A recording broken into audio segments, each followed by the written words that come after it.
2011년 박근혜 전 대통령의 발탁으로 정치에 입문한 이준석. 하버드 출신이라는 스펙과 스마트한 이미지로 주목받았지만 처음엔 정치 초짜 취급을 받았습니다. 그러나 2021년 기성 정치인을 꺾고 국민의힘 최연소당 대표에 오르며 정치판을 뒤흔들었죠. 그의 무기는 날카로운 언변과 젊은 세대와의 소통 능력이었습니다.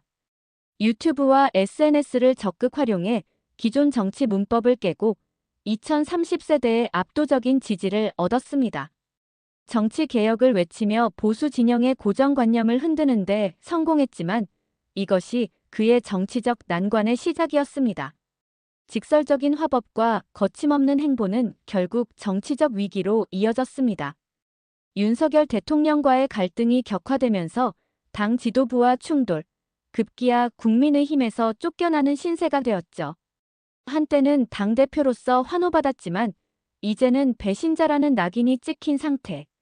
그러나 그는 물러서지 않았습니다.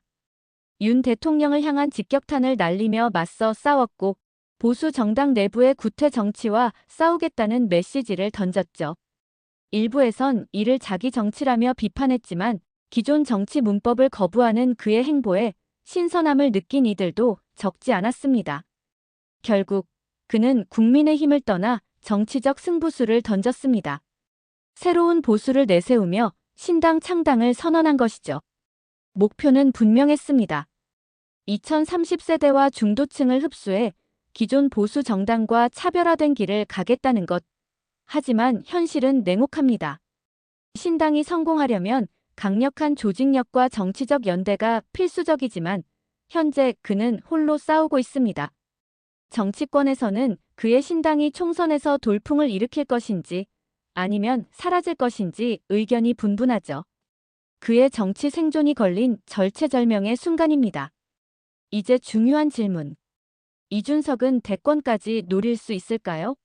정치적 감각이 뛰어나고 대중소통 능력이 탁월하다는 점에서 가능성이 아예 없지는 않습니다. 특히 2030세대의 강한 지지를 바탕으로 새로운 정치 흐름을 만들 수도 있죠. 만약 총선에서 의미 있는 성과를 거둔다면 보수 진영 내에서 강력한 대권 주자로 부상할 수도 있습니다. 하지만 현실은 만만치 않습니다. 기존 보수 진영과의 연대 없이 대권을 노리기는 쉽지 않으며 독자적인 정치 세력이 충분하지 않다면 결국 고립될 가능성이 큽니다. 과연 그는 기존 정치 질서를 뒤집고 자신의 길을 개척할 수 있을까요? 이준석의 정치적 행보는 한국 정치의 가장 흥미로운 실험 중 하나입니다. 그의 신당 창당이 성공한다면 한국 정치의 새로운 판을 짤 수도 있습니다. 하지만 실패한다면 그는 정치적 미래를 장담할 수 없는 벼랑 끝에 서게 될 것입니다.